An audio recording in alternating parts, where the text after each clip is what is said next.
Good morning sa tanan, sa mga followers, mga friends. Good morning sa tanang mga K-59 security guard.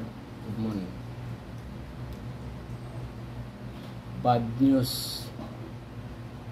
Kasi naka-bad news kay sigig ulan ug hangin tungod sa mga low pressure o bagyo amigo sa laing lugar.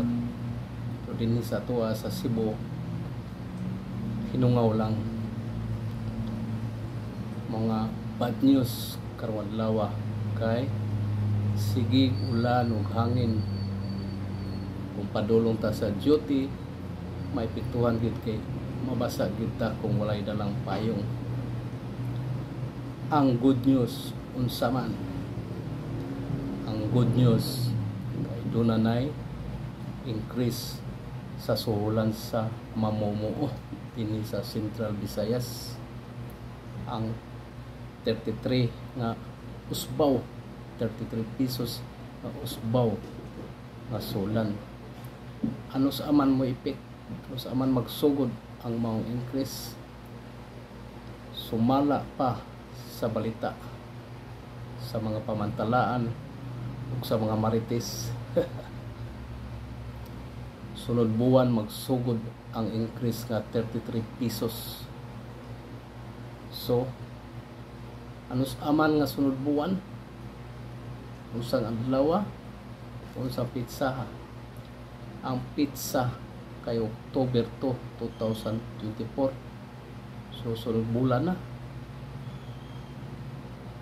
Mga followers, friends, K-59s, atangan nato kung matinuod ba ang uspaw na sulat kay base sa atong naibawan nga giaprobahan sa Senado 100 pesos kini. 100 pesos pero nganong nahimo mang 33 pesos ang naaprobahan. Tanghaga kayo, asa man ang 67 pesos ani. Ana 33 raman ang na-approve. Duli ano man ni ipasabot in town sa mga katauhan nganong 33 pesos raman ang inyong gi-approve.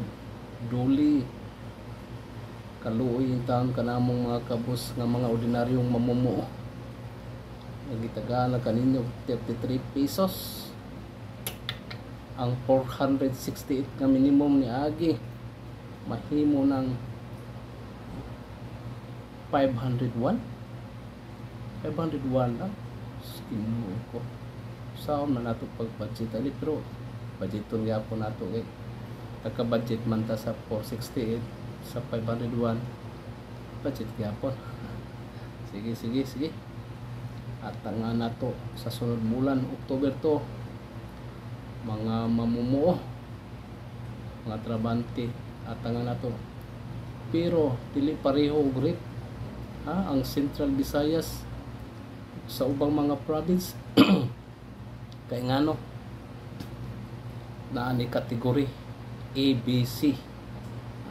Napay D lahi rate.